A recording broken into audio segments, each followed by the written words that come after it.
2024-এর লোকসভা নির্বাচনে বাংলার লোকসভা কেন্দ্রগুলির মধ্যে একটি চর্চিত কেন্দ্র কিন্তু বসিরহাট লোকসভা কেন্দ্র।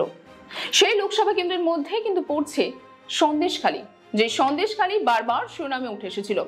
সেই সন্দেশখালীরই কিন্তু প্রধান আন্দোলনের মুখ হয়ে দাঁড়িয়েছিলেন রেখা পাত্র, এবং সেই রেখা পাত্রকেই কিন্তু বিজেপি বসিরহাট লোকসভা কেন্দ্রের বিজেপি প্রার্থী হিসেবে দাঁড় করিয়েছিলেন। তবে সেই সন্দেশখালী তথা বলতে পারি বসিরহাট কেন্দ্র থেকেই কিন্তু তিনি তৃণমূল প্রার্থী হাজী নুরুল ইসলামের কাছে বলতে পারেন একটি বড় মার্জিনে কিন্তু পরাজিত হয়েছিল। কিন্তু তার এই পরাজয়ের পিছনে কারণ কি সে বিষয়ে আপনাদের জানাবো। প্রথমে যে বিষয়টা নিয়ে আমি জানাবো তা হলো অচেনা মুখ। রেখা পাত্র সন্দেশখালীতে যা ঘটনা আমরা শুনেছিলাম, যে আন্দোলন হয়েছিল সেই আন্দোলনের প্রধান মুখ হয়ে দাঁড়িয়েছিল, কিন্তু বসিরহাটের নয়। সন্দেশখালীর মানুষ তাকে চিনত, কিন্তু বসিরহাট গোটা যদি আমি বিচার করি বা বিশ্লেষণ করি সেই বিষয়ে কিন্তু বসিরহাট থেকে মানুষ সেভাবে তাকে চিনত না।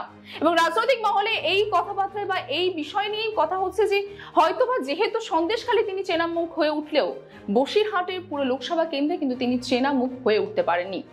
দ্বিতীয় বিষয় হলো সংখ্যালঘু সম্প্রদায়ের ভোট। সমগ্র বসিরহাটে কিন্তু একটি বিশাল সংখ্যক রয়েছে সংখ্যালঘু সম্প্রদায়, এবং সেখানেই তিনি রেখা পাত্র দাঁড়িয়েছিলেন বিজেপি প্রার্থী হিসেবে। তবে তার অপোজিটে যে দাঁড়িয়েছিলেন তিনি তৃণমূল প্রার্থী হাজী নুরুল ইসলাম, তিনি নিজেও কিন্তু সেই সংখ্যালঘু সম্প্রদায় থেকেই তিনি বিলং করতেন। অর্থাৎ বলতে পারি যে এই সংখ্যালঘু সম্প্রদায়ের সঙ্গে তিনি কিন্তু ততটাও কিন্তু আলোচনা বা তাদের সঙ্গে ততটাও তিনি মেতে উঠতে পারেননি, বা তাদের কাছে কিন্তু তিনি সেইভাবে পৌঁছাতে পারেননি যতটা কিন্তু হাজী নুরুল ইসলাম তিনি পৌঁছাতে পেরেছিলেন। তো অনেকেই এই বিষয়ে বলা যেতে পারে যে এই সংখ্যালঘু সম্প্রদায়ের ভোট কাটা বিষয়টা কিন্তু তার পরাজয়ের একটি অন্যতম কারণ।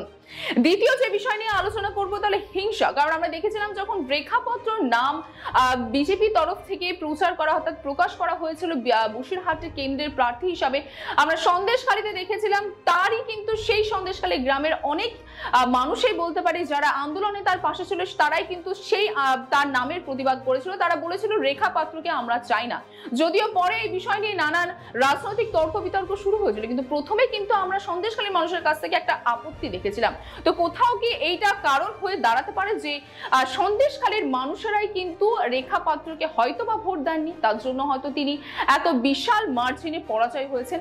এবং তারপরেই যেটা মূল কারণ আমি বলবো যে এর আগে 5 বছর অর্থাৎ 2019-এর যে লোকসভা নির্বাচন, সেই নির্বাচনে কিন্তু তৃণমূল এই বসিরহাট কেন্দ্রে জয়ী হয়েছিলেন।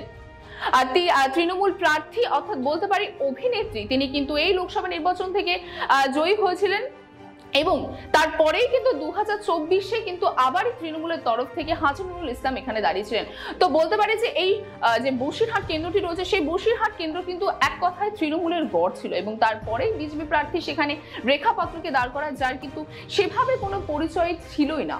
তো কোথাও যে কি তার পরিচয় তার এই পরাজয়ের একটি অন্যতম কারণ হয়ে দাঁড়াতে পারে, এটা বলাই যেতে পারে।